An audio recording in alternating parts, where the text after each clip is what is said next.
Bismillahirrahmanirrahim. Assalamualaikum warahmatullahi wabarakatuh.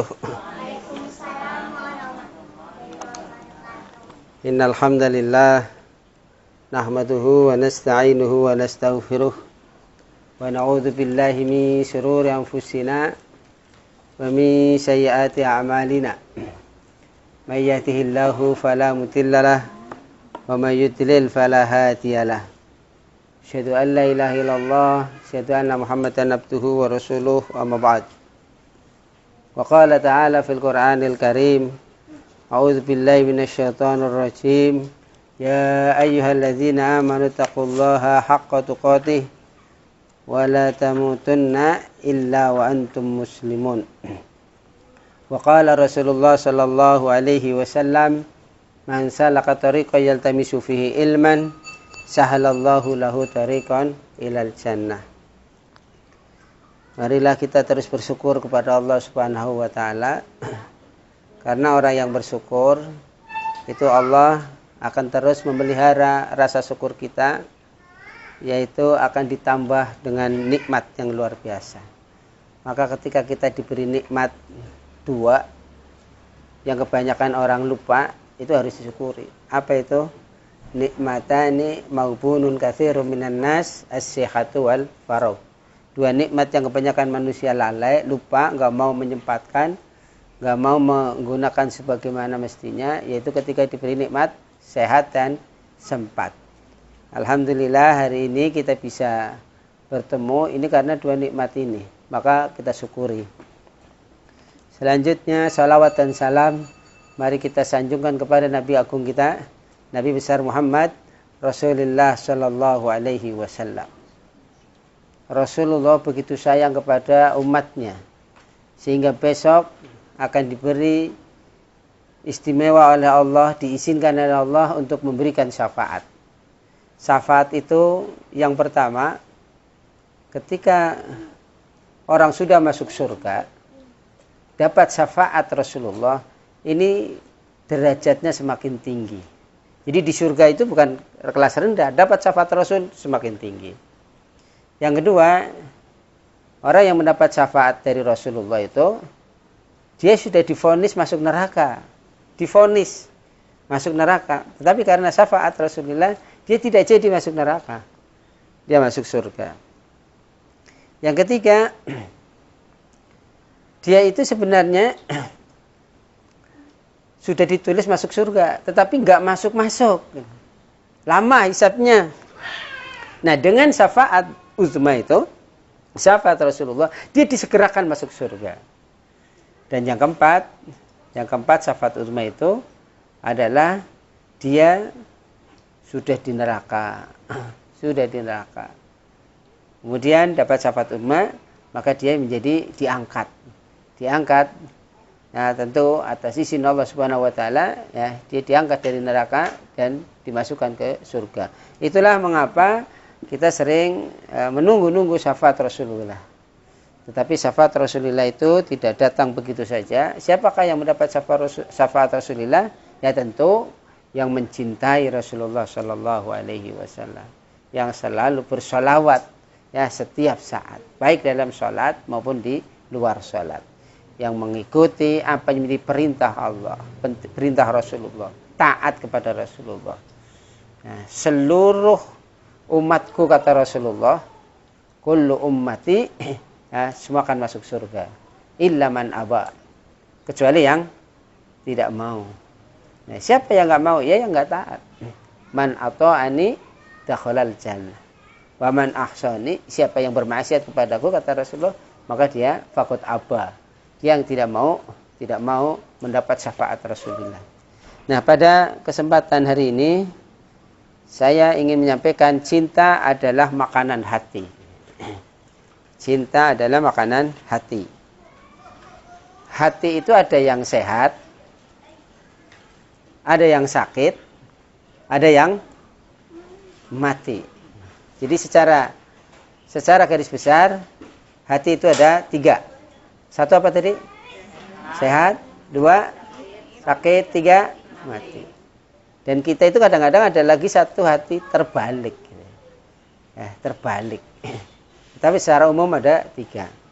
Nah, Ibnul Qayyim mengambil ya, suatu kali dalam satu majelis ya, dalam satu majelis Ibnul Qayyim mengambil posisi duduk setelah beliau mengimami sholat maghrib bersama jamaah.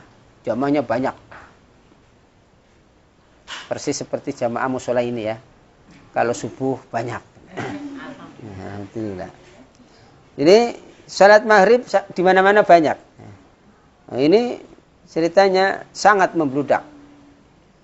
Cahaya matahari telah lenyap dan angin di padang pasir sudah mulai berhembus.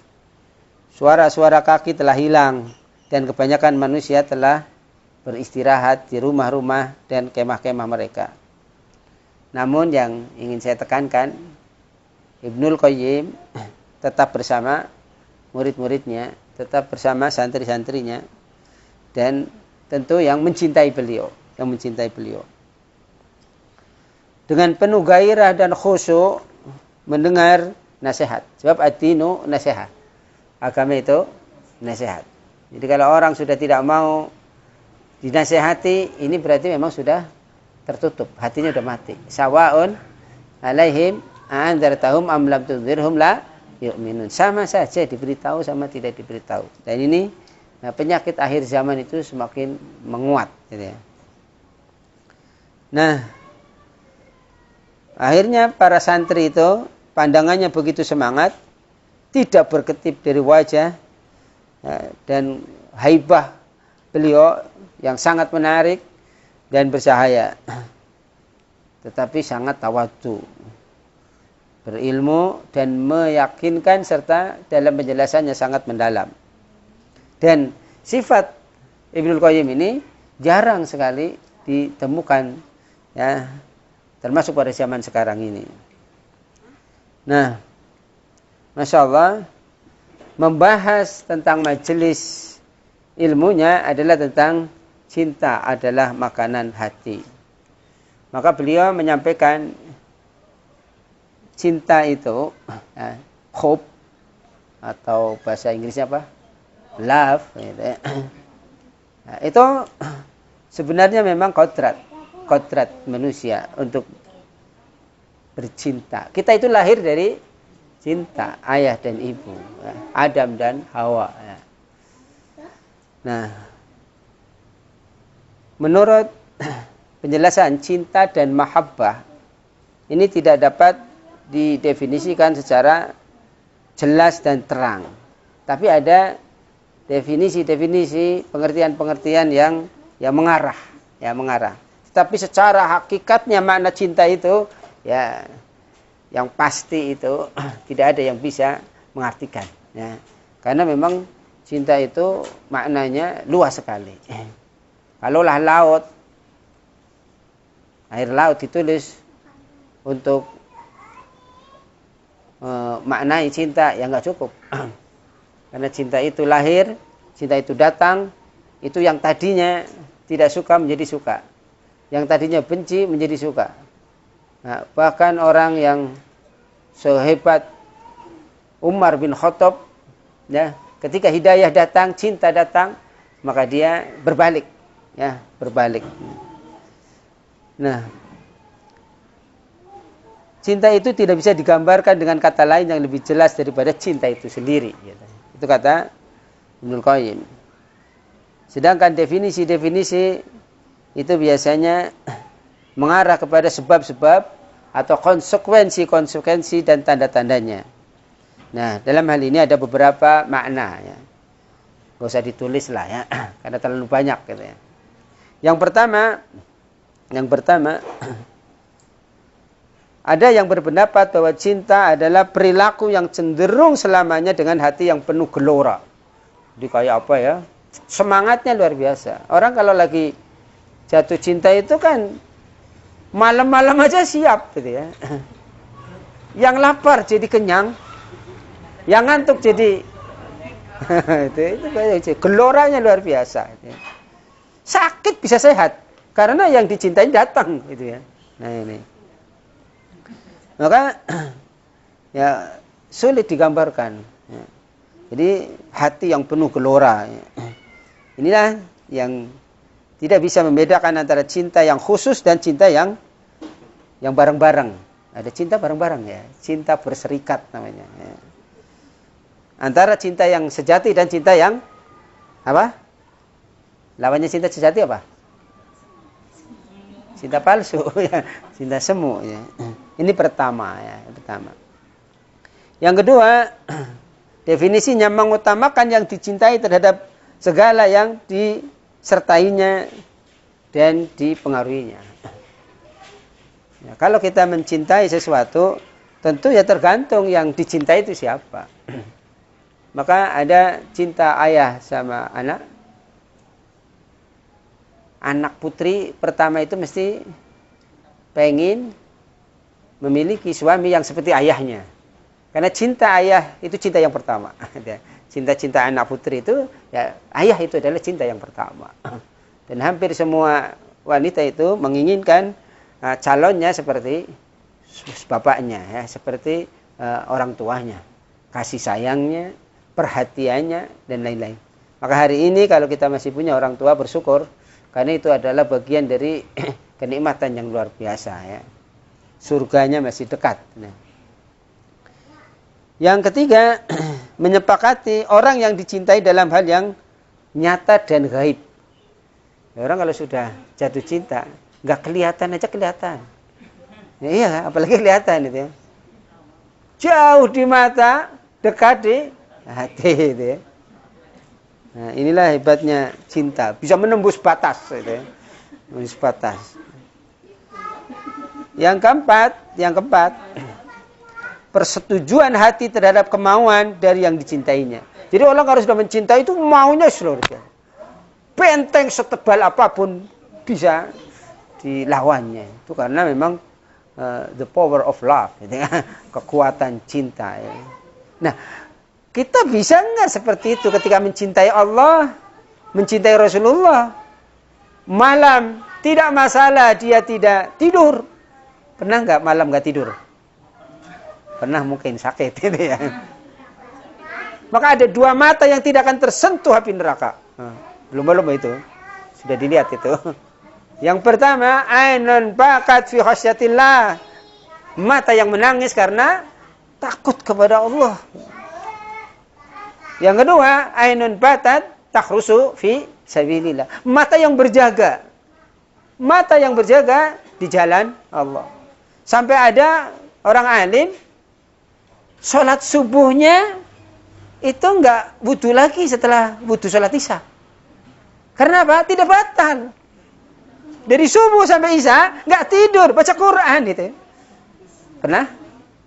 Enggak mungkin itu ya. Enggak kuat itu. Nah ini. Maka merasa sangat sedikit berkorban walaupun banyak yang telah dikorbankan. Ini orang cinta gitu. Merasa sangat. Jadi yang dikorbankan itu udah begitu banyak, mungkin habis itu uangnya, tapi dianggapnya wah itu sedikit. Karena apa? Cinta. Begitu juga kalau kita mencintai Islam, apapun yang kita miliki diserahkan pada Islam. Lihatlah Abdurrahman ya, bin Auf misalnya. Dia itu capek-capek nyari uang, harta pagi, siang, sore. Semuanya diserahkan. Karena apa? Cinta. Berarti selama ini kita cintanya sama Islam masih apa? Palsu kan ya? Iya. Nah ini. Suruh ngaji saja jam 2, ustadznya udah datang, belum datang gitu ya. Ini bukan nyinggung gitu ya. Nah ini. Jadi dia berkorban banyak tapi dianggapnya merasa sedikit. Dan sedikit. Yang keenam, menyerahkan segalanya kepada yang dicintainya sehingga tidak tersisa sedikit pun, masalah. Jangankan hati ini akan diserahkan kepada yang si dicintai, sampai nyawa pun diserahkan. Ada kan cinta konyol, Romeo and Juliet ya, sampai bunuh diri, itu cinta konyol namanya itu ya. Jadi cinta yang hakiki sebenarnya bukan di dunia. Cinta yang hakiki adalah nanti besok di akhirat. Semua saja cinta di dunia itu sebenarnya semu, sementara, sebentar, tidak abadi. Ya. Tapi orang kadang-kadang menganggap cinta di dunia adalah segala-galanya. Padahal segala-galanya itu bukan hanya karena cinta di dunia. Itu ya. Yang ke-7 sekarang. Menghapus segala sesuatu dari hati hingga yang tersisa hanya yang dicintainya. Jadi hati, dia punya hati ya. Ruangannya itu tertutup untuk si dia. Tidak ada ruang sedikit pun untuk yang lain. Ini kalau orang sudah jatuh cinta itu. Nah. Jadi menghapus segala sesuatu dari hati hingga yang tersisa hanya yang dicintainya. Dan Masya Allah, ketika sahabat Umar ditanya oleh Rasulullah, "Hai Umar, kamu cinta kepadaku itu cintanya seperti apa?" "Seperti aku mencintai diri sendiri." Ya, maksudnya aku cinta kepada engkau ya Rasul, seperti aku mencintai diri sendiri. Itu belum cinta namanya. Kalau begitu cintaku pada engkau ya Rasul seperti yang lain itu tidak semua terkalahkan, termasuk aku cinta pada diri sendiri. Jadi itu mencintai itu sama Allah dan Rasul itu mestinya melebihi daripada cinta kepada diri sendiri. Diri sendiri kan akan hancur. Allah dan Rasulnya nanti yang akan menyelamatkan kita. Nah, ini kita belum sampai di sini. Ya. Yang ke-8, suatu keinginan yang menanamkan ranting-rantingnya dalam hati sehingga selalu menyetujuinya dan mentaatinya. Orang kalau sudah cinta itu segalanya indah. Tembelek rasa coklat. Nah, itu kan indah sekali. Jadi apa yang dikatakan dia mesti setuju walaupun salah. Apalagi kalau kita cinta sama Allah dan Rasul, enggak ada yang salah. Jadi kalau kita menyalahkan ayat Allah, menyalahkan hadis, itu karena kita cintanya enggak sepenuh hati. Ada orang kan zaman sekarang menyalahkan agama. Agamanya katanya candu. Wah, Masya Allah. Yang ke-9, hilangnya segala cinta selain cinta terhadap yang dicintainya. Maka kadang-kadang kata cinta itu sendiri enggak dipedulikan. Yang penting dia bertemu dengan yang dicintainya.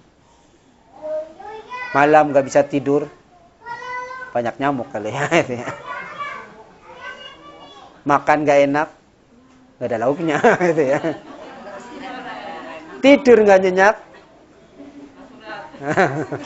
Jadi orang itu kadang-kadang Masya Allah ya. Orang kalau lagi jatuh cinta itu membuat kalimat-kalimatnya begitu indah. Gitu.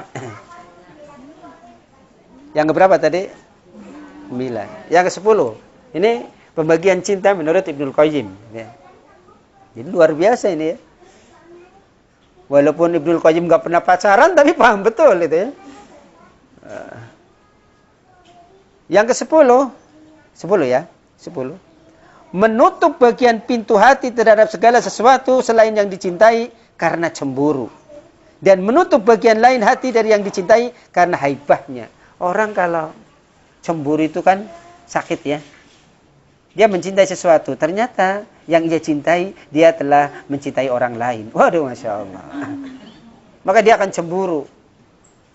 Malam, walaupun dingin terasa panas. Walaupun gelap, walaupun terang terasa gelap. Itu karena lagi cemburu itu ya. Seakan dia orang-orang kalau nggak ada iman itu pengennya beli tali rafia. Mau ngapain? Bunuh diri dia. Nah ini. Jadi, karena menutup bagian pintu hati terhadap segala sesuatu selain yang dicintainya. Orang kalau sudah cemburu itu obatnya apa? Obatnya apa? Ya harus bertemu itu ya. Dan yang bertemu itu mengatakan, saya itu nggak sayang sama dia, saya sayang hanya kepada kamu. Langsung udah sembuh bilang kayak gitu. Nah ini, hubbuka syai'a yu'mi wa yusimmu. Itu kata Rasulullah Sallallahu Alaihi Wasallam. Rasa cintamu terhadap sesuatu bisa membutakan dan bisa memuliakan. Tinggal milih. Bisa membutakan, bisa memuliakan. Kalau akhwat sekalian cinta kepada orang yang memang cinta karena Allah dan Rasulnya, itu bisa memuliakan. Tapi kalau kita cinta karena hawa nafsu, bisa membutakan. Bahkan menutup ruang yang lain, ya. Ketika ada saudara-saudaranya yang seiman akan datang. Karena dia sudah membuka hatinya untuk si dia. Padahal si dia itu karena nafsu. Ingat, nafsu ada 3. Ada yang disebut hawa, ada yang disebut ghadab, ada yang disebut syahwat. Nah ini kalau sudah cintanya dibarengi dengan syahwat, nah maka yang ada adalah kejelekan demi kejelekan. Yang ke-11 sekarang, 11. Banyak ya? Banyak. Sampai 13. Nah, 13. Yang ke-11, makna cinta itu adalah kecenderungan diri Anda sepenuhnya kepada sesuatu. Kemudian Anda lebih mengutamakannya atas diri Anda sendiri. Ruh Anda dan harta benda Anda, selanjutnya Anda menyetujui dalam kondisi rahasia ataupun terang-terangan dan kesadaran atas kelalaian dalam mencintainya. Orang kalau sudah jatuh cinta, itu sampai melupakan dirinya. Sampai berhari-hari nggak mandi, nggak ingat dia. Karena yang ia pikirkan itu hanya si dia. Sampai dia itu kadang itu nggak bisa nggak menjaga kesehatannya ya. Yang tadinya gemuk bisa kurus ini. Ya. Jadi kecenderungan sampai dia mengutamakan yang dia cintai dan dirinya itu tidak diperhatikan. Al-Junaid pernah berkata, kami mendengar Al-Haris Al-Muhasibi berpendapat yang demikian. Nah ini diantaranya. Yang ke-12, cinta itu adalah api hati yang membakar segala sesuatu. Cinta itu adalah api hati yang membakar segala sesuatu selain maksud dari yang dicintainya. Boleh jadi orang tuanya tidak akan diikuti karena orang tuanya telah menentang terhadap orang yang sedang dicintainya. Jadi semuanya akan terbakar dengan sendirinya. Baginya di dunia ini hanya satu. Banyak bintang di langit. Hanya satu yang bercahaya. Banyak gadis yang cantik, hanya satu yang aku cinta. Ini biasanya gitu itu, ke-12 itu. Nah, yang ke-13, mahabbah, cinta di sini ya, adalah masing-masing dari kalian sibuk dengan kekasih, sedangkan hal tersebut bagi dia adalah sebagai sebuah usaha. Nah, inilah makna-makna dari cinta itu sendiri. Mungkin ahwat sekalian sedikit banyak ya, terutama yang mungkin hari ini sedang jatuh cinta, itu bisa bunga-bunga hati itu bisa cocok gitu. Apalagi yang sudah membuka lembaran baru. Nah, itu ya. Lembarannya baru dibuka gitu. Maka sebab-sebab ini yang belum nikah itu ya. Ada tiga yang akan ditolong oleh Allah. Tiga yang. Yang pertama apa? Orang yang berjuang di jalan Allah, fi sabilillah.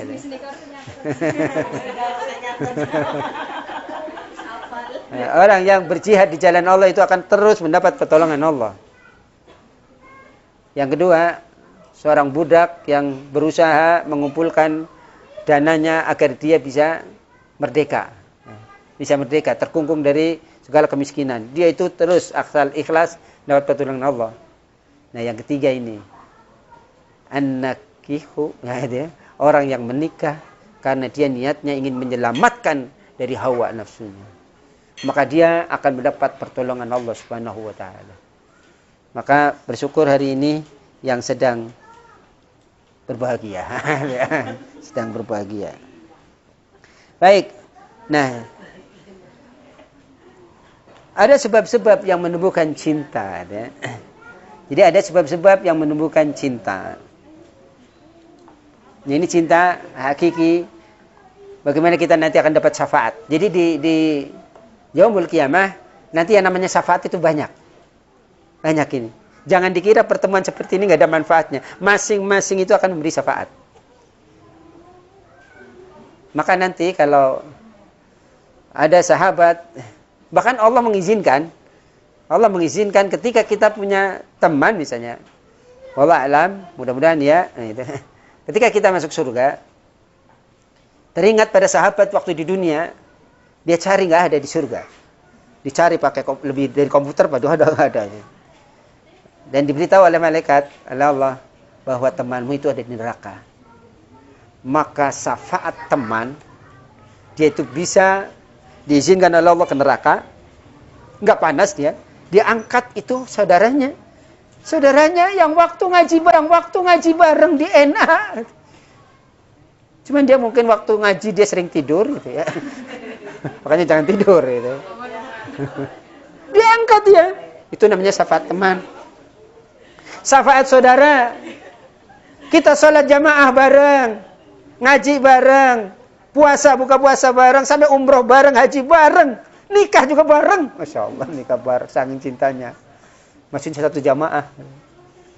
Itu besok akan saling memberi syafaat. Jadi syafaat itu ada syafaat Al-Quran. Ada syafaat Rasulullah yang terkenal. Syafaat Allah. Bahkan syafaat para syuhada. Ya? Dan juga syafaat dari amal soleh seperti puasa. Jadi besok puasa akan berkata, Ya Rabbi, mana'tuhu at-ta'am. Ta'am itu maksudnya mencegah diri dari makan di siang hari. Gitu ya. Dan syahwat. Fasafi'ni fi, izinkan aku ya Allah untuk memberikan syafaat. Allah izinkan. Baru berkata demikian, Al-Quran pun meminta sama Allah, Ya Allah, Rabbi, mana'tuhu. Ya. An-naum bil-lail. Dia itu kalau malam jarang tidur. Persis kayak Ahwat. Kalau malam jarang tidur. Iya kan? Iya kan? Banyak nyamuk. Coba sekali-kali saya sering sampaikan, ini yang masih muda kuat, cobalah. Kalau dibiasakan itu terasa nikmat. Kalau biasa bangun malam, mesti dia akan bangun malam. Saya sedang membiasakan agar saya tidurnya jangan terlalu lama. Kalau tidak ada kegiatan, apalagi zaman seperti ini nggak ada pengajian malam, saya langsung tidur. Maka akan dimudahkan, insya Allah. Ya. Kadang-kadang jam 1 bangun sampai jam 4 gitu. Nggak terasa apa ya. Ya masalah sakit dan sebagainya mungkin karena pola makan, pola pikir, kalau sudah dibiasakan jam 1 sampai jam 4 nikmat. Kalau jam 1 sampai jam 4 itu baca Quran berapa juz? Masa cuma 1 juz? Jam 1 sampai jam 4. Bisa 4 juz ya. Ya. Bisa lebih gitu. Dan itu terasa nikmat. Kata sahabat Utsman kan gimana? Jika hatimu bersih, senantiasa engkau tidak akan merasa bosan membaca Al-Quran. Maka tadi kan Imam Syafi'i, imam-imam yang lain, itu 1 hari sampai 2 kali khatam gimana? Isya sampai subuh, terasa nikmat, nggak ngantuk, wudu nggak batal. Kita maghrib sampai isya aja batal terus. Gitu ya. Jangan. Nah ini. Jadi ada sebab-sebabnya biar kita tumbuh cinta kita. Yang pertama, yang perlu diperhatikan, baca Al-Quran. Jadi membaca Al-Quran dengan tadabbur dan pemahamannya akan makna-maknanya dan apa yang dimaksudkannya, ini adalah sebagai sarana untuk menumbuhkan cinta kita kepada Allah dan Rasulullah Shallallahu Alaihi Wasallam. 1.027.000 huruf. Itu masing-masing akan memancarkan dalam hati kita. Jadi yang dimaksud cinta adalah makanan hati. Ini karena ini resep-resepnya ini. Sebab-sebab menumbuhkan cinta kita itu karena baca Quran. Jadi tenang. Ala bizikrillahi tatma'innul qulub. Al-Quran itu berzikir. Maka saya nanti mungkin pertemuannya akan datang. Jangan sampai menjawab 1 hari berapa, belum berapa juz. Jangan. Minimal 1 juz. Kalau kita dibiasakan 1 hari 1 juz, maka timbullah benih-benih cinta kita kepada Allah dan Rasulnya. Manalah mungkin 1 hari kita nggak baca Al-Quran jadi cinta, nggak bisa. Sebab cinta itu, Al-Quran itu yang menimbulkan kita cinta kepada Allah dan Rasul. Maka resep yang pertama ini tidak bisa ditawar-tawar. Iqra'ul Quran. Fa innahu ya'ti yaumal qiyamah syafi'an li ashabi. Terus baca Al-Quran. Bahkan Rasulullah bersabda, khairukum man ta'allama Al-Quran wa 'allamahu. Sebaik-baik kalian adalah orang yang belajar Al-Quran dan mengamalkannya. Yang kedua. Ya, kita lanjutkan setelah salat asar. Assalamualaikum warahmatullahi wabarakatuh.